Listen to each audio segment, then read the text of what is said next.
Hey there, fellow travelers. Mark here with Walter's World, and today, let's see where we are in the globe. Oh, we're in our library. We're home right now. Before some more fun stuff coming up. And anyway, today I want to talk about, one, I want to answer your travel questions. We're going to be on for about an hour. So if I can help answer some travel questions, because I know we're getting into the deep start of travel season. Now, all the kids are out of school pretty soon, probably today. All the schools in Europe yesterday had their last day of school. So everybody started to travel July 1st. Things will get nuts, okay? So even more nuts than it's been, which is crazy to hear. But I want to talk about some of the things you can look out for this summer. But specifically, I want to answer your questions. But also, when you're looking for places to stay, a lot of times people look for apartment rentals. And they're like, hey, what should I look for in my reviews? And we have a new video that'll be coming out soon going really in depth into what to look for in Airbnb reviews so you can make sure you get the right, apartment rental. But the thing is, Airbnbs, VRBOs, they do have an impact on the communities you stay at. So do be aware of that. And there's, hotels sometimes are a better option, but I know sometimes you just want to have that house to yourself. And I'm not going to fault you for that. We do the same thing. So I'm going to talk about some of those before we get questions start coming in and things. Chris, Jocelyn. So all of them. There you go. Eric B, 27 months of membership. My gosh, man. That's a long time, man. I appreciate it. Thanks, Eric. Mark in the house, always good to see you. Good to see you too, buddy. Hey, Catherine. Hey, Lori. Good to see you. Fly Girl wants to know, hey, Mark, what's your preferred airline? So Delta is my preferred airline in the U.S. I fly with them for the most part. I mean, they're not the Delta of 2018 is not the Delta of 2024, so it's not as great as it used to be, but it's still better than all the other options. So we still fly with them probably the most going abroad and flying domestically. However, when I travel around, there's airlines I don't mind, like Finnair. I find to be very, very rewarding flying with them, though they have limited routes because it's via Finland, so kind of goes a little bit out of the way where we're usually going. So I can't use that too often. British Airways, I always like them. Let's see. For the low cost in Europe, I think my favorite is EasyJet for those. So a lot of different ones I like to use. So we got all kinds of stuff. After all these years, are you not bothered of dumb questions? No, I'm not, because here's the thing. For people, like, it may be a dumb question to some people. For the people that ask it, something they really need to know. And if I can help people out, I want to help them out. So it's okay if I get the same question all the time. It's kind of like, people are like, Walter. I'm like, hey, that's totally fine. It's Mark's my name, and I say at the beginning of every video, but it's all good. Don't worry. Don't worry. Hey, Dudley, good to see you. Get back to work. I understand. Anyway, so today's theme that we're going to talk about every so often is going to be about, Airbnb reviews. And I think one thing you really need to remember is anytime you're going to be looking to rent, whether it's Airbnb, VRBO, heck, any hotel, it's really important you read the reviews. And the thing is, when you have a site like Airbnb, you review the property, but the property also reviews you as someone that stays there. So therefore, people might not be as fully honest with those Airbnb reviews because they're worried that they might get a bad review themselves. So there is some kind of influence there. So I think every single time you read a review on one of these sites where the guest gets rated as well, always take what they say with a grain of salt or try to read between the lines. Because the thing is, there's words you really need to look for in these reviews that kind of gives you an idea. Like I will say, look for clean, location, safety, bed, communication, noise, words like that in there. You can search that. Like they have the filters that let you search reviews and see what people talk about, right? Because you want to know, is it noisy? Is the host communicative? Because here's one of the issues. A lot of people, back in the day, the Airbnbs and Verbos and stuff, a lot of times it was like, oh, people live, it's their home, or people live in that community and they're renting the place out. But now you have a lot of corporate owners, you people, Airbnbs all around the world, and you're just calling a number, and that person might be in a completely different country. They're trying to get help. And that's why it's important to know, hey, if something goes wrong, are they there? Like, how is that check-in? Because sometimes it's just a service that does it for them. And that's something you would need to know, because there's been times we actually got locked out of a lodge we stayed at. It was a cabin, and we couldn't get back in, and the number that was there, no one was answered, and somehow I got through to the owner who happened to be at dinner in Portland, Oregon, and this was in Kentucky. Okay, they were in Portland, Oregon, and I'm like, "Hey, yeah, we're locked out." And they're like, "How'd you get this number?" I'm like, "I don't know, but my kid is locked in your thing. We can't get it in, and I don't want to break a window, get in, but we're gonna have to." And they kind of like walked us through it, but the person was nowhere to be found, and that took so many times to get to that you really got to make sure. It's like, how's that communication? But looking for some of those key words is really important when you're doing this. Okay. So that's kind of the first thing I want to say. So just start looking through those reviews and look for those keywords, the cleanly, like clean, because sometimes you're not sure how to look for it. But, like I know for us, there's one is like very attentive, extremely attentive. Like there's attentiveness, extremely attentive. Extremely attentive might be a bit too much. I've talked about our experience in Connecticut with the Airbnb there, where the owners were literally like looking through the windows. Like it was very disturbing kind of stuff, And like when I read the reviews later, I'm like, oh yes, they are very attentive, always there, So that was kind of one of the things you want to kind of look for. So do be aware of that and kind of read between the lines of things, because it can be a difference between a good stay or something you need to worry about. So, oh, thank you, Travel Freak 2019. I appreciate the super chat. I went to Tokyo last month in Osaka for 7 full days, not counting travel days. Amazing time in Tokyo, but 1 week was not enough. 2 to 3 weeks minimum. Yeah, because Tokyo, for those of you who know, you can't really understand just how large Tokyo is. I mean, it is literally like the Midlands of England, completely there, like the north of England. It's just huge. And there's all these different parts of the city you want to go see. And so when you're going there, it literally is like you might need 2 days in each section you want to go to. And that can really start to, take a lot of time. And, when you think of your trips, like, 10 days, I'll split it, go to Tokyo and Kyoto, to Osaka. And you're like, dang it, I needed more time because there's so much. I mean, I still remember there's a street we went to in Tokyo that all it had was like the plastic version of food. And you go to restaurants in Japan, you'll see that like plastic version of the food outside. So you're not sure what you're going to get. Like, I don't read Japanese. I can't decipher Japanese, but I can look outside and take a picture of like, I want that one. It works really well. So you'd see like the Scooby-Doo sandwiches, like this big kind of stuff, or the wok where it's like a wave of rice coming over. I mean, it was pretty fantastic stuff. I mean, we actually got a noodle thing. I'll show it to you. We actually had a noodle thing we got as a souvenir, which is like this. It's like, oh, you get to see what the food looks like, and like, oh, it's got some other stuff in there, I mean, it's kind of cool, and you make it yourself. But those things, like we literally spent like 2 hours just looking at that. And you're like, my gosh, how did I lose so much time? But yeah, Travel Freak Tokyo is awesome. Tyler, cool guy, 88, good to see you. Greg, do you have any theories of why so many planes in the U.S. are delayed recently? Seems to be maintenance. Well, you had Boeing that had, I mean, I don't know. I have no idea. But I know, it's like Boeing's had some really big issues lately, and I'm going to guess maybe people just being extra safe. I mean, or it could be they're just blaming it on that. Maybe they don't have a flight attendant there or a pilot there or something that can't get things, so it's easier to say, oh, it's a maintenance issue, don't worry, you'll be fine. So it could be something like that. But I honestly don't know, Greg. Travis, thank you very much for the super chat. I have a trip to Scotland planned, but I'd rather not rent a car. Am I doomed, or can I still have fun? Yes, you can still have fun. So my first 3 times in Scotland, I did not have a car. And I still got to go around. You can take the trains and the buses. It's just harder to get some like the out-of-the-way castles and stuff. But you can sign for tours that take you places. But you can get pretty much everywhere you want to go with public transportation. So don't worry, Travis. You'll be okay. Because I know sometimes it can be a bit scary. And here's one thing. You might be there, then decide, you know what? I feel okay to rent a car for a day or two. And maybe you rent a car just to go see the Isle of Skye and drive around the Isle of Skye and just do that. And then it's only a 1-day rental instead of like a week-long rental. You have to worry about parking. It's literally like I pick it up in the morning, I go see it, I come back, drop it off by 6 or whatever. That could be something that might be a little bit more helpful for you if you want. But yeah, you're fine. Don't you worry, my friend. Don't you worry. Why do you have so many Lonely Planet books when you are so most experienced?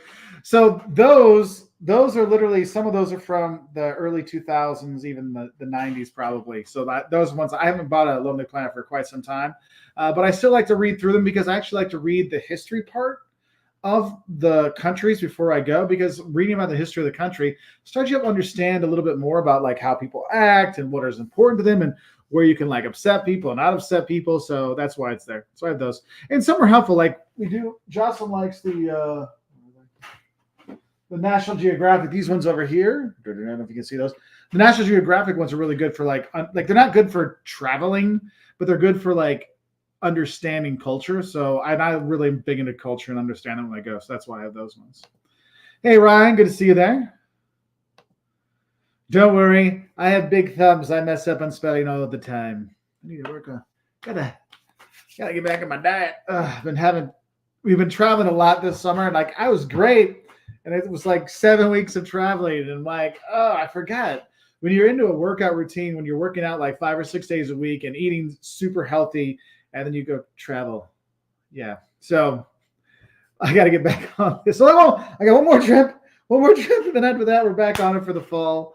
So hopefully I can lose some more weight for the fall. So anyway, Lisa, hey, I hope you're doing well in Ireland. I was just back there with my mom. Actually, we were in Galway for I don't know like a week, and then around there, and then we're in Dublin for a few days. So she got a few things. My mom wanted to get back to Ireland. She hadn't been there. I didn't realize my mom hadn't been to Ireland since like the 90s. So she's like, could we maybe go there? I'm like, sure. So we went and did that. So I have some more fun Ireland stuff I filmed. So I have this new series, like, why are the Germans so weird? Like Germanisms. And I'm editing right now the Dutchisms. Like, what are the Dutch? So, it's kind of like, not the shocking ones, but it's like the silly little cultural things you notice in places. So that's what I think you're going to like when that one comes out, Lisa. So you have to let me know if it's okay. Let's see. Martin wants to know, best city or town in Texas to experience the Texan vibe and culture? San Antonio. San Antonio is my favorite city there. And then you can go from there up to Fredericksburg, and you can go to the hill country, the wine country. That's really pretty there. But San Antonio, that would be the one I'd say. If you're going to go one place, it's that one. Like Dallas, the Metroplex there, it's too chaotic, too much going on, too big, too much traffic. Ugh, not worth it. San Antonio, that's me. Hey, Garcia, hope you're doing good. Glad you could be on. Okay, so Eric, in terms of the food in Pugliano Mare, obviously the seafood stuff, but in Bari, you have the orecchietti, the ear pasta. That's a popular one there.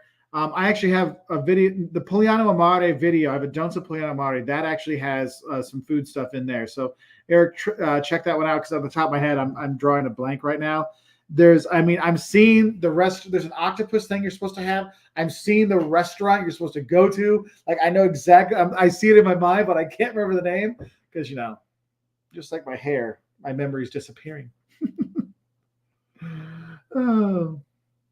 Avery, good to see you. Hey, Walter's World. So everyone's running to their favorite summer destinations. I'm looking to avoid the crowd. So how do you plan a contrarian vacation? Go to Central America. Go to South America. No one's there.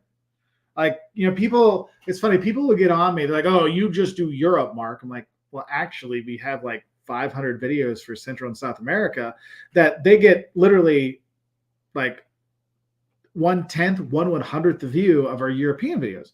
Because people aren't going there, they don't see our videos for going there, whatever. And like, we were just in Chile and Brazil, and there were like Brazilian tourists. That was it. There's nobody else. Like, so we really had all this stuff to ourselves. So you just got to choose like contrarian destinations where people aren't usually thinking about going. And I think that's one of the big things. And you do that, you get a really fun time. You get to meet the locals a lot better. I mean, some people don't care about meeting locals, but for me, that's one of my favorite parts of doing it. That's why, I had my video, the most friendly places I've been, the most unfriendly places I've been, because it's one of those things that really kind of resonates with me. HG51, thank you very much for the super chat. My favorite travel channel, which one? Thank you. Any tips for living between the U.S. for 9 months and Paris for the other 3? Okay, so one of the things when you're looking at one of these, like going off and on and living for a place, is what do you do with your stuff those 3 months you're not home, or the 9 months when you're not home, depending where home is. That's one of those things, is finding, if you're like in a college town, if you can find like a grad student that needs like 1 semester left and they could live in your place for those 3 months, that'll keep your place safer in general. But if you don't care about leaving your stuff empty, one of the things that's tough is like if you're in the US, you can only hold your mail for 1 month at a time. Otherwise, it has to be forwarded. And if you don't have a foreign address, it can be interesting. So that'll be one of those. Maybe you have it held for a month and then you have it delivered for a week. And and then held for another month, but you tell like your neighbor or whatever, hey, could you pick up my mail for me? That would be one thing I would be looking at. Another thing I would think about is, the storing your stuff is one, but also like in terms of the financial side of it, your phone side of it, you can get a phone plan that will work anywhere in the world. Like you might want to get like an eSIM just so that number works wherever. That might be something to look into. And if you're going to be 3 months in Paris, I would probably get a local SIM card there. Are you going to do the eSIM or get a local SIM card? If you have WhatsApp, you're okay because that works for anywhere. But those are some that I think would be good for you. I'm jealous. Jelly, Mark right here. You have a great time. You're going to have fun. So, Carpinchos, hey, I'm going to Peru this summer, and since I'm a young guy, hey, I plan on going out and partying a bit. Good, I like it. How have your nightlife experiences been in Latin America? Any safety tips? Don't let your drink out of your sight. Also, if they have what's called a consumption card, where you go in, they give you a card, and you put everything on this card, do not lose it, because you could drink and die of the drinking versus what they're going to charge you if you lose that card. Also, if anyone comes up to you, because if you're by yourself, there's going to be a young lady that's going to come up, or two or three. They're like, hey, can you give me a drink? Sure. And you'll be like, oh, order what you want. And there'll be like the special drink that the lady will order, which will be like a $50 drink when everything else is 50 cents. So just have a heads up for that. So I hope that can help you out. But like the partying, the dancing, the fun, you'll have a good time. Daphne, I have a 6-month-old. Is it hard to travel with them? Actually, at 6 months, it's great because they don't go around. It's when they start walking around, that's when things get a little more complicated. But at 6 months, we love traveling with our kids when they're little, when they're babies, because you just have your little pumpkin seat. You can get them a seat on the plane and put the pumpkin seat in there, and they can do that. Then you have it for when you're going to get in the cars, so you have that. So don't let it keep you from traveling with the little ones. People tell you, oh, they won't remember. Well, you'll remember. So that's kind of helpful. And this lady here might know a few things about, you want to add something to Daphne's about the 6-month-old? Hi. So I encourage you to travel with 6-month-olds because it's easy. But actually, if you're flying, a lot of planes have in the bulkhead where that like wall is, they actually have bassinets. And when you buy your tickets, you can request that and tell them that you have a small baby. I think our kids fit in there until about 14, 15 months old. Yeah, depends how big. Our kids are kind of tiny. Because of her. Anyway, so that may be a really great option for you. I also encourage you to get a baby Bjorn if you're going to do the child on your lap, because that makes it easy for you to tote them around in the airport and things. And when you're going to sightseeing. The one thing with the baby Bjorn or any kind of carrier, when you have them on your front, when you're taking off and you're landing, you have to unstrap that, which is counterintuitive. I don't really quite understand it. The idea is you will crush the baby. I'm like, well, but the baby's crushed on you and not flying in the cabin, but whatever. So there are certain rules about that.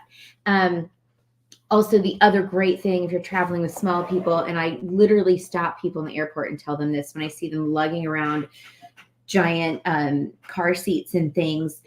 If you have a full size, like upright car seat, they make these great little, I don't know, it's like a telescopic handle and like with a little Baby shelf. Go-Go's. So, but Baby Go-Go's is out of business now. Oh, yeah. Unfortunately, but there are other ones. But look for a telescopic handle and you can just wheel your kid around, drag them like a piece of luggage. Our children loved it all the way through childhood. And everybody waves at them and they wave back. So oh, yeah, they think it's great. Hey, 70. Hope you're doing well. Nice to see my students have jobs. Hopefully. Well, you live in Dallas, so finger crossed you do have a job. So I'm glad. The stockyards are really cool. Yeah. So Tyler Cool Guy, who's Hi, been following us Tyler. forever. My uncle, who still thinks you're on a green. Why would I be on a green screen? That's my big thing. I don't do the green screen stuff. His son and I are thinking about going to Houston next spring, and he tests what to eat, drink. So Houston, I'm not the biggest fan of Houston. There's some good museums there. Bored the traffic. The traffic, though. You guys can head out to Galveston, which is kind of it's an easy day trip. Like easy day trip. I would do that probably if you're going to be there. Just get to the beach. The beach isn't like clean water kind of stuff because how the drainage comes. So it's not like dirty water. It just, you see when you drive through, you see all the refineries and you're like, wait, is this like polluted water? Like, no, it's just the dirt. It's not. And it's just the dirt that's there. Tex-Mex, dude, obviously. Yes. Try some tequila. So David wants to know: would you sell your house to travel the world with your kids? No, No, we did not. we don't. We still travel the world with kids without selling our house. I know that like a lot of people like we sold everything to see the world. And I'm like, and I can understand doing that when you're younger, but yeah, I'm old and she's young. Um, but For a day. But also, for us, it was retirement and insurance and, like our future. And so having a home base was really important for us. So Canada has a good question. Why are hostels so grimy in the U.S.? Honestly, that is one of those things. The U.S. has probably the grossest hostels of anywhere I've been in the world. I found the best hostels I stayed at were in South America.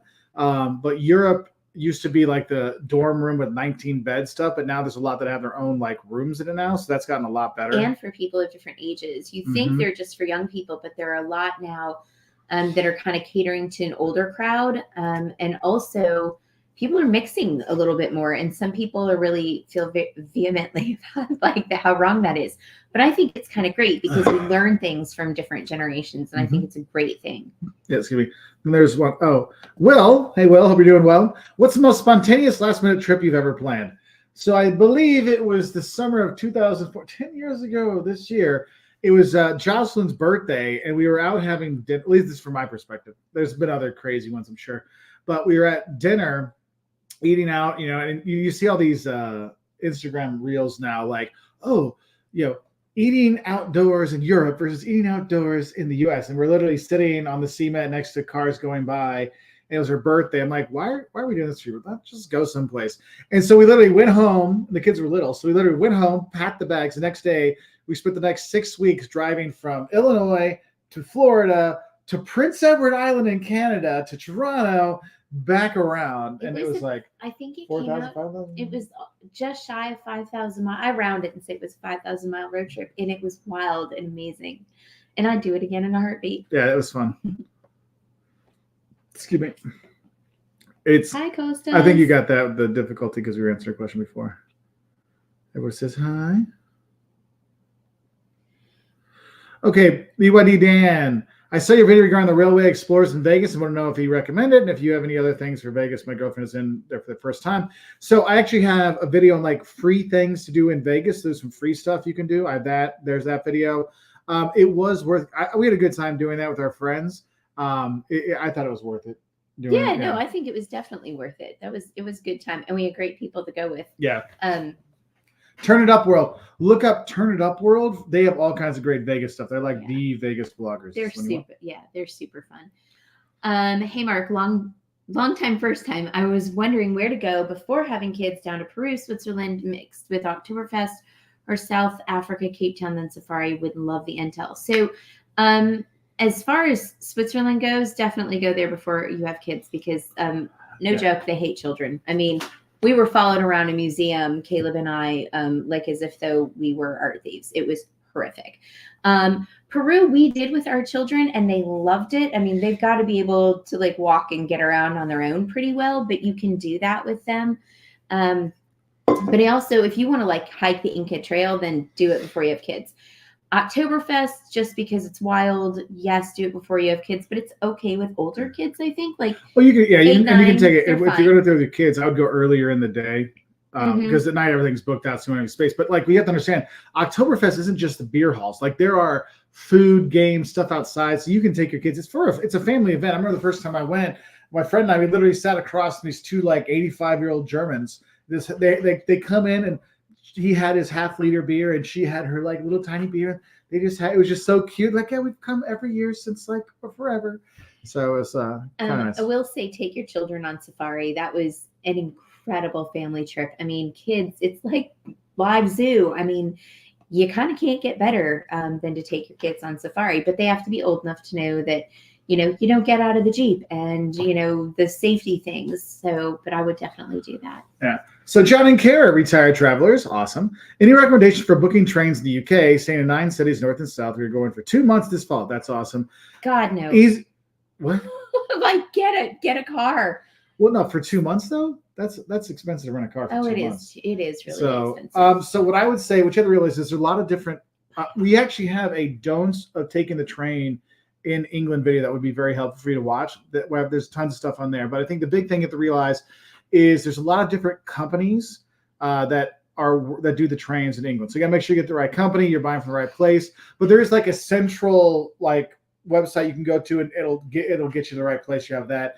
You're gonna have to download the apps, just make your life easier for it. One thing I would say is don't expect to have a lot of space. I know you're going for 2 months, but pack light because there's not usually there's no room. There's very little room. Like when I go, I'm like carry on in my backpack and that's it. And I do okay. But you have those bigger suitcases aren't going to cut it. So do be aware of that. Okay. So I hope that can help. Yes, I can confirm this. Liam, are you here? Yeah, so I can confirm that. That is what I can confirm, my friend. Guest username $4.99. Thank you very much for the super chat. Hello, what's the Cotswolds like? Vibe outside of England for mid-October. It was our favorite place. I tried asking the last week, but miswrote it. Okay, so for those who know the Cotswolds are all these little tiny villages in the southwest of England, kind of near Wales.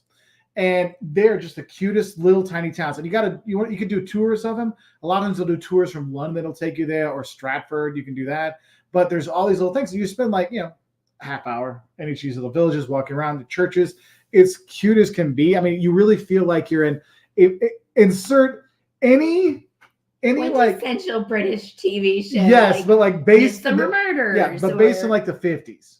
Yeah. And that's what it's like. Like you're like, oh, and it's just like I really like it. I actually have Father Brown Mysteries. Yes. So I was just there in the Cotswolds in May. And I've done some Cotswolds. It'll probably come out later because that one I filmed in all different parts, so it's a little bit more complicated to edit together. But wait, what's a place with the vibe outside England? Here's my take on that. Oh, so if you go to the Harz Mountains, to me that area is like Germany's answer to the Cotswolds. If you go to Cinque Terre in Italy, that's Italy's version of the Cotswolds. But you said the Berkshires? The Berkshires in western Massachusetts. Yeah. So every country has like a place where there are a bunch of little small towns that are just quaint and beautiful. So that would be my thing. So hang on. Sorry. This thing kind of zipped. This is funny. Jenny says, Jocelyn, the Swiss hate children. Nothing like saying it as it is. Lovely to see you both. Thanks for that, because that's what we're about. It's like we're honest. I don't want you going there and thinking they're going to love your kids, because they're not. Yeah. You want a place to go love your kids, go to Italy. Mitch asks, Mark, what was the first international trip you ever took? Did you two start traveling together, or did you start and then meet each other? So my first trip abroad, like I don't really remember anything before I met Jocelyn. So there was darkness and then the light of my life came. But I think my first trip abroad was to Windsor, Canada, because my grandfather lived in Toledo, Ohio, and he took us over there. And I still remember when he gave me a quarter from Canada. I'm like, wow, their money's so different. And I was really impressed. So I remember Windsor. Windsor was very different back then. That's probably the 80s. Late 80s when we were there, and I remember that was like the first time I was like, that was so cool. So that was my first time abroad. And Canada's nuts. I mean, I think if I don't know, I think if your first time abroad was like right before we met when you came home from Australia. That was big trip. Yeah, I went to Australia as an exchange student in high school. Yeah. So that was my first really big trip abroad. And we met right after that. I hated him. RJ. Yes, you did. There's a whole video. We have a whole video about it, actually. Back in the day. But I love you now. Yes. That's all that matters. That's right. Hi, Mark. Have you ever had any issues with Ryanair? There always seem to be hidden charges. Yeah. I had many times when there was those like, especially when they had it before that they changed the law, where you like do the dollar flight or the pound flight or the euro flight, and then you get there, be like €100 round trip. I'm like, what the heck happened? Like, I had some of those. Jocelyn, would you like to talk about your phone getting stolen? Oh, yeah. I flew from Madrid to somewhere. I don't know. and my phone was taken right out of my bag, and yeah, that sucked. But it was also my fault because I was the dumbass that put it in my suitcase. Well, the thing is we flew on that with them before, and they said your carry-on was fine, but then it wasn't fine. And I didn't think to take my phone out. I just because it's like at the gate they're like no now, and you're like ah, and they don't care. It was my BlackBerry for work, and that was debilitating for a little bit. Yeah. Yeah, Warwick's cool, Stuart. I have Warwick. That's one worth going to, my friend. Hey, good to see you too, Stuart, by the way. Fletcher, good to see you. Demi, what do you think about Rick Steves? I think Rick did a really great job to opening Europe to a lot of people, like making it manageable. And that's why some people give him I see online people like kind of rip on him about his stuff being like, oh, it's so simple. He just gives you the bait. I'm like, but for a lot of people, that's all they need. They just need that because it gives people the courage. Yeah. It makes it tangible instead of like this big scary thing. Yeah. And he's done a really good job with that. And I think, and I gotta commend him for that. So because a lot of people probably wouldn't have gone. It's like that's why I get really complimented when people write us like, hey, I didn't want to travel or scared to travel. Your videos helped us. It's like I can imagine how many millions of people have sent that to him. So let's see. Ming Tan, hello. Go to Portugal next March. 3 days in Lisbon, 2 days in Porto on the other way. Not retired yet. Wish I had more days to spend, but it is what it is. I hear you. You'll have a good time. 3 days in Lisbon. You probably could fit a day trip or a half-day trip to Sintra. That would be something I'd do. 2 days in Porto. I would just spend the time in Porto instead of doing any of the day trips from there. But you could do that. You could actually, it depends how much luggage you had. You could actually stop over in Queenborough on the train when you're coming down if you want to see another town. But with 3 and 2, I know how it is. No, you don't want to shove any more in that. Yeah, because you would enjoy it because people are really chill there. Hello, McKenna from South Sweden. Good to see you. I was just in northern Sweden recently. Bobby Valentine. Mark, how's your weight loss journey going? What are some tips to try to eat healthy during travel? Hoping the best. Yeah, my weight loss is going great until the last 7 weeks of travel. You know what you need during travel? You need your wife to go, hey, don't eat that shit. Yeah, stuff. Yeah. So I'm back at it. So I'm probably up about 15 from when I got up to my lowest. Yeah, but you're coming back down again. Yeah, I'm coming back down again. We're both hitting the gym every day and getting the waters in and eating better. Much better. Yeah. Not like, oh my God. It's so hard when you're traveling. I think that really what Mark and I need to do personally about food is that that we need to probably split meals when there's stuff that you really want to try, but it's not good for you or it's a mad amount of food. We really need to do better. And we did better when we were in Milwaukee. We're like, let's get 2, and we were kind of split with Liam. Well, they had small plates, like pinchos and stuff. So Chris Bates, our buddy, Mark and Joss, you're not 63. Oh, you're 62. Right? You're not 63 yet. There you go. He said this year. I wouldn't believe it. Chris, I thought you were like my age. I thought you were 27, just like me. Anyway, Amy and I find it hard to plan a trip to someplace new. Besides going back to the same place I love, how do you balance adventure versus the comfort of what you know? That's actually a tough one. Because I know after we struggle with that one because especially after COVID, all we wanted to do was go see our friends because we have friends all over the world. So 21, 22 was very much we're just going to see friends. We're going back to see them. 23, then we started. That's when Israel, Jordan, Malta. Got some new places. Yeah, Malta. You got some new places, and now we're trying to get back into that. So we were in Chile, we were in Colombia. But we also went to Brazil to see family and friends. So it is tough to make that. Sometimes it's kind of nice. Well, one, we let the kids kind of choose a place, and Liam's always about going somewhere new. Caleb is more based on his friends and our friends and stuff sometimes, but it's nice to pair things together. So we went to Chile, which was new for all of us. Well, no, you've been to Chile before, but but the rest of us, and then we paired it with Brazil. So it's kind of cool if you can put things together and then you get a little bit of both worlds. I think that's kind of nice. But hey, message me and we'll chit chat more. Yeah. Tyler, we still mostly use Delta, but now I'm much more open. So, for example, when I went to Finland this year, instead of doing the Delta route, I just drove to Chicago and flew direct with Finnair. Whereas when I went, a lot cheaper. It was a lot cheaper. And a couple of years ago, I had the same option, but I was like, oh no, I'll fly Delta. So I spent the extra money and wasted a day in airports. And now I'm no, that's one of the things that has changed. with how airlines have treated people, not just Delta, but like a lot of airlines, like there's like how they've all have messed with their reward programs. It's not really, you're not rewarded for flying, you're rewarded for spending money, you know? Yeah, And it's so, really a credit card program now. yeah. So that's where it's kind of changed that.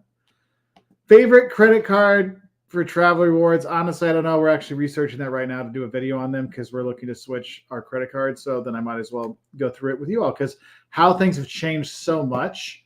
We were benefits- a Delta card. Yeah, we had family. Delta card. We all use our Delta cards, do everything, got flights, got all kinds of stuff. Now it's like not really worth it like it was. So let's see. Wait, this person said, I went to France and haven't eaten a single macaron.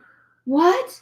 Keep fit. One macaron's not that bad. It won't kill you. Share it with somebody. Unless it's the one you grab for and then a bus hits you. So be careful. Or those giant ones, those ones as big as your head, they're awful. By the way, those are they awful. just Yeah, don't taste good at all. It's like when they give you like this humongous steaks. You're like, no, you want to get the right cut and stuff because otherwise, when they do the big size, the flavor gets lost. It's like I don't know. I'm not a fan of those crumble cookies. They're so big that they can't get. They're not baked right. I don't know. I feel slow. Let's see. So Stockholm. I like going to Skansen. That's an outdoor museum. I like doing that. The Vasa Museum is really cool. There's a ton of museums you can see, but actually just walking around Stockholm is just beautiful. God, our water tastes like crap. Thanks. I don't know how you drink that. Because I'm thirsty. It does have a weird smell. Yeah. Anyway, let's see. Hey, Global Nico, good to see you. Hey, from Hot Greece, time for you guys to come to Toronto. It would be nice. I would love to. It's hard when we go to Greece because we have family and friends. It was kind of like when I used to live abroad and I come back to the U.S. I never got to visit anything in the U.S. because it would be like I go see grandma, I go see my aunt, I go see my parents, go see my brother, and then that it's like time to go back. And so I have friends who've seen so much more of Greece than we have, but I mean, we got to go to the village. Yeah. So the village is. So Nick says, hey guys, my wife and I just got back from Ireland and southern Spain. That's a cool trip. We love Europe. And he suggests for cheap Europe destinations so we can go back. So I have a video on cheap destinations. I have another new video that's probably going to come out in the next 2 Fridays, either next week or the week after on more cheap destinations. Some people are like, Albania has become the new, like, Toronto, Albania is the new, like, buzzword that a lot of people like to talk about. And it's fine. But when I look at cheap destinations, I like cheap destinations that really have a lot of stuff for you. Off the top of my head, you've got the Lisbon and Porto and like bigger city ones to do. Lisbon's got a little bit more expensive, but it's still relatively affordable. Prague has somehow stayed affordable, whereas Budapest has gotten a little bit more expensive. Actually, I can look. Hold on. You answer another question. I'll come back to your question, Nick. Justin, you want to? Okay. Wagwanivore. So do we plan on going back to Jamaica? I would really like to. I have a friend who lives there. And I would love to go back. He lived like all sorts of down with Jamaica. Like that was his jam. And I think that is a definite possibility. Look at this. Hello, Eric B. Travel Adventures with Eric B. Eric's an awesome person, and you should watch his shows. He's got great stuff on there. And he's just a good human. So he said, I flew Play Airline and Norse, and those were the only airlines I've ever seen that say a backpack is too heavy to be a personal item. I load my backpack up on Spirit, and they never question it as a personal. Yeah, they're just trying to get money, right? And it's pretty sucky, but like now you know, and now you've told all the rest of us, so we will be aware of it. So thank you for that. Hang on, sorry. I'm having What's wrong? I don't know. I just got mixed up over in the doohickey over there. My wife is your age. She's also 27. Nice. Hey, Castro, good to see you. And so other cheaper places in Europe. I like Liverpool in England. Anything you go to the north of England is going to be good. As opposed to like southern England, significantly priced better. Ireland is not the cheap that it used to be, but once you get out of Dublin, it's at least doable. Where else? There's nothing in Scandinavia. You go Eastern Europe, not Estonia. Estonia's expensive. Latvia's going to Riga's fun and affordable. Let's see. Poland still works. Let's see if you go down, yeah, those would be What some about like Slovenia? Slovenia's not cheap though. Slovenia's not cheap. You go Croatia still has good deals. Croatia's not terrible. Bulgaria, Romania has, yeah. Oh, Brasov and Sigosora, Romania is also another good one. Hang on, there was one. Somebody said we should go to Lapland, and I do want to go there one day. Hey, Dennis from the unfriendly Buenos Aires. Hey, I live there. I still love living there. I still go back, so it's not like a bad thing. Like that's the thing is, I try to explain this thing. It's like how I had the Danes really unfriendly, but I'm like, but I totally get why they're how they are, so it doesn't bother me. It's like the only one that actually bothered me unfriendly one was the Luxembourg one, and we forgot. And we have really good friends who who live there. So actually, it's just kind of funny. Talking to Isabel today.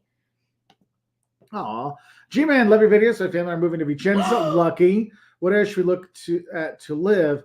I would go. I mean, center's always best, but if you're going from if the train station's here, and then there's like the Piazza Signori is here. I'm trying to do it for your ones. You're going to go to like the east side. I find that's east, northeast. That's like you want to be within walking distance of the town and have stuff there. I like that better than the. Depending on what your budget looks like, you can actually get places pretty close to the center, not terribly expensive. Because God knows I have been looking. Like that's my retirement plan. A little bit. It's my dream anyway. Yeah. So Jem, heading to Mexico City. I knew we needed to get there. My wife and I are contemplating a Mexico City trip, our first time visiting for the fall. I need specific activity, food recommendations. Thanks. I do not have anything for Mexico City because I have not been. And if I haven't been, how many friends do we have that were born and raised in I Mexico know, City? and it's crazy. And then we have. There's a person at the gym who just was living in Mexico City for the last 7 years. Oh, that lady, the new lady, yeah. The new lady. And so, sadly, I don't have any tips off the top of my head. I'm sorry. Worst live ever. I'm sorry. Caroline, we're having our wedding this November. Congratulations. Is Nuremberg Christmas markets a good idea for honeymoon? Maybe going to Bavaria after. I would like a fix of nature, hiking, snowshoeing as well. Thoughts? So, weekends, it'll be insane. But if you're there early December, it'll be fine during the week. I might look at staying in Bamberg or the Harz Mountains. Harz Mountains would be really nice. Harz Mountains gives you the best of both worlds. It's more romantic too. It is so romantic. Beautiful little towns, but also you get the nature right there too, if that helps. Ronnie Dove, who I wish I could lose as much weight as him. That man looks fantastic. Ronnie, you're doing great, dude. What do you think about Croatia in May? I think you're doing a week there next May, then Australia next August, December. Yeah, May's fine. You just have Take the cruise your one. Shoes.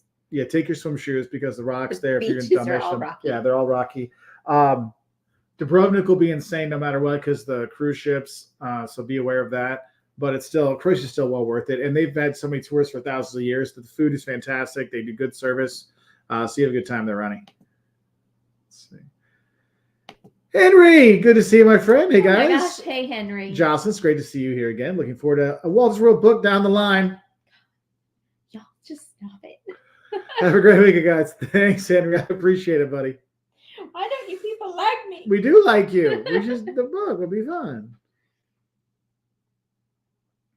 Yeah, either way. So here's one of the things with the Mexico City, there's been a lot of the digital nomads moved there and really impacted the price of some of the flats there. So that's one of those places where there's a little bit of a negative connotation of those digital nomads. Tourists are fine, but the digital nomads have got a little bit of a bad feelings there. So let's see. Two girls abroad. Hey, good to see you again. Started watching videos with my daughter. When my daughter was 13 to take her to Paris. 18-year-old to take her to Italy. And when I took my first solo trip to Barcelona, now watching for her 21st birthday to London. Thanks. That's awesome. I'm glad we could be a part of some of your trips with your families. Those are awesome. Yeah. That's cool. Thank you. Thank you for letting us be a part of it. That's nice. Is there something there from Nick? Yeah. What is that? Thanks for the shout out, guys. Totally understand. I myself actually haven't been to your home areas in Greece. Yeah, maybe we need to do that someday. Just meet up and swap places or something. So Eric wants to know, how doable is it to hit Brexgarden on a side trip from Munich to Salzburg? It's doable. Actually, you might, honestly, if you do a Sound of Music tour from Salzburg, they might actually drive you through there and might be to see that. But it's an easy day trip. Like you can pull if you got your own car for sure. If you don't, then it's a little more complicated. But it's definitely doable. Okay, Mingtans, the Lisbon, Porto, and then add Sevilla and Barca. Cut Barcelona out of that, and you can do it in 10 days. Yeah, because you're gonna be too far. And it's faster to drive it, to rent a car from like Lisbon and drive to Sevilla than it is to try and do the trains. Yeah. And there's no train. There's no train. There was some weird overnight thing. There's not anymore. Okay. They're bringing it back. There used to be a train, but there's not a train anymore. Right because now. I'm telling you that you're telling me. That just saying. Mm-hmm. Don't need to fall so. But yeah, because then getting to Barcelona, you're gonna have to fly. It's because you're gonna waste so much time in trains. So that would be one thing I would kind of think about. Let's see. Mike, no doubt you're great, but Joss is the extra mile. That's right. That's right. Hey, grab off of my kids' firecracker shopping. That's the way you gotta roll, baby. Oh my gosh. I don't want to take our kids firecracker shopping. We'll be fine. So Lori. Are you sure? Yes. So Mark, I hope you're having a great afternoon. Yeah. I'll be going to the Balkans in 2025. Any suggestions, anything you'd skip? So for the Balkans, I'm gonna say like the former Yugoslavia. For me, ranking the stuff is probably Slovenia and Croatia, the top two to go to. And then I would put Serbia 3. You could do like if you just want to do Montenegro, like quick, like you can take a ferry or a bus over from Croatia from Dubrovnik down and just go to Kotor, and that could be a nice thing to see there. That's what those ones I'd want to focus on. If you want to do like I want to be a tourist with the tourist stuff and everything's prepped. If you want to be a little more adventurous, then you can go like down to Macedonia or North Macedonia and do that. But that would be my kind of advice for there. But we have a baby shower to go to here in a little bit, so we're going to hop off in a couple minutes. So I just want to let you all know. Let's see. So I'll try to get a few of these last questions that came in. John, good to see you, my friend. Hey, nice to see you and Jocelyn here. I remember you said you were heading out to Ethiopia. Is that soon? No, that's next summer. Looking because my dad's getting old up there, and he wants to get to. He's interested in doing Egypt, and so we'll probably do Egypt and Ethiopia together next summer. So it'll probably be his last like big trip abroad. So that's where we're trying to think about that, John. So thanks, buddy. Nick, hi guys. Next late April, London 10 days. It's our first to be determined days. It's our first national trip. Too long thoughts. Yeah, too long in London. I would do what if you have 10 days you want to take kind of close. I would do like 3 days in London, 2 days in Bath, then go up to Chester, which is nice, a couple days, a day in Liverpool, then head back down to London and come home. Or go into London and you can go London for a few days, 3 days, then do a couple days in York, a couple of days in Liverpool and Chester, then down to Bath, then over. That's what I'd recommend. A taco stand with a Michelin star. Gotta go. Heidi brings up a good point. It seems like shoulder season is expanding in Europe. Are there new months the best visit without large crowds? So large crowds, weekends, pretty much. If it's a popular place, their weekends all year round are going to be busy. Not if it's like a beach place, but like the Parises and the Londons and those are always going to be busy. But I will say the shoulder season, because people are traveling more with their kids, but also there's less kids, and people are like waiting longer to have kids. So like they're traveling more in that September, because it used to be, I remember if I bought a ticket for September 16th, it was insanely cheaper than it was like August 16th. And now it's like almost now getting to like October 1st when I get a lot cheaper tickets versus the summer. So I see how those things are kind of expanding now because people are trying to avoid the tourists. So it is interesting to see how that is kind of changing. Let's see. Scruffio, hey, you too. I know you've lived in a lot of different countries. I'm curious, which languages do you do? So English, Spanish, Portuguese, German, some Italian, a little French, a little Italian, or a little Lithuanian. So we got a few things so we can be good tourists where we go. Portuguese. Did you say Portuguese? Yeah, Portuguese too. Thank you, Avery. Yeah, we got to get going for all that. So anyway, I just want to say thank you to everybody for the love and all the stuff here. Check this out from Brian Carey or Brian Corey. Byron. Remember bumping into you in Brecon, Wales years ago and kind of gave me a beer holder. I remember that. So Byron. So Brecken, because it was at was it Tesco or No, wasn't Tesco? we ran into one person at the grocery. No. And It was then- like 3 aisles in a row we bumped into people. Well, and You then, didn't. You weren't with me because you're like on the other No, aisle. I was with you at least once, and then also at the pub. Yeah, that Brecken is one of the places. I met like It was 5 or the 6 people. craziest day. I mean, we met like 3 or 4 people that it was wild, and it was like the coolest thing because we kind of fell in love with Wales too. And by the way, I think Helsinki and then the ferry to Tallinn, we've done that, and then the train all the way back to Wales will be really cool. Thanks, Yazarus. You're the best. And Garrett, yeah, we drove in Portugal. Yeah, you'll be fine. Once you get out of Lisbon, you're totally fine. They have a little bit heavy pedal. They have very heavy pedals, and I wouldn't have driven in Lisbon, and I lived there for years, and I still won't drive in Lisbon. Yeah. So you're ballsier than I am. Well, thank you, Jim and Harriet. Appreciate it. Y'all. So nice to see you, Josh. We just got back from a month-long tour of Portugal. We loved it, Jim and Harriet. Yeah, Portugal is one of those places. If you want to go to Europe and you want to go a place that doesn't speak English, like I used to always tell people when they're worried about, like, I want to go to Europe. I'm like, well, if you're worried about the language, England and Ireland are both great places. No, but I want to go someplace that's more international, exotic. They don't speak English. And I would tell people to do Scandinavia because of the safety and because like ease to get around. But now I tell a lot of people like, if you're looking for a good first place in Europe that's different, Portugal's good. People are nice, food's good. What did you do with the dog? Affordable, all kinds of stuff. So thank you for the super chat, by the way. Yes, thank you very much. Said that. So, Amy, any advice to travel with wheelchair companion, domestic or internationally? Okay, if you're going to be flying, you need to talk to the airline beforehand, and I would also talk to the airports. They can make sure everything's there.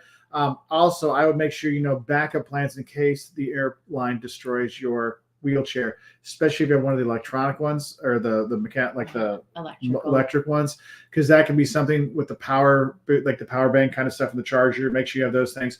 Because I know a few years ago, right before COVID, we were looking to put together a trip for students in wheelchairs that were limited mobility students to go to Ireland, and we had all the stuff. We had talked to United, and they're going to help us so we can get the wheelchairs on and everything. And it was one of those things. It's best to do, look and see who does the best one. Also, if you're going to be wheelchair, a lot of places now there's like foundations and organizations that help wheelchair travelers enjoy different cities and countries. So you might want to look for like Wheelchair Travel London if you're going there, and they can have a lot of stuff for you. We did choose Ireland very specifically because it has the best like ADA type things.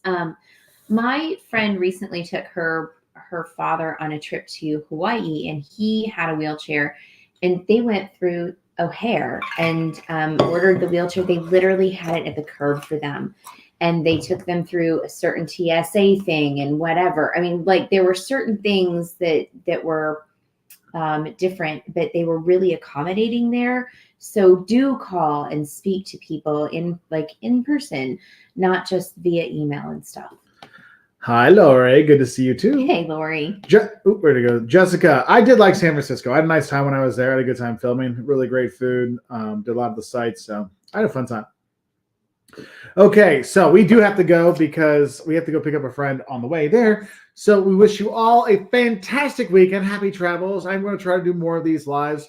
So look out for them when they pop up so I can answer your questions. I want to say thank you, everybody, for being on here. Thanks for the likes, the subscriptions, the members, super chats, everything. It makes a difference. We just want to say thank you, and thank you for letting us be a part of your travels. I'll say bye from here in our library. See you later. Bye.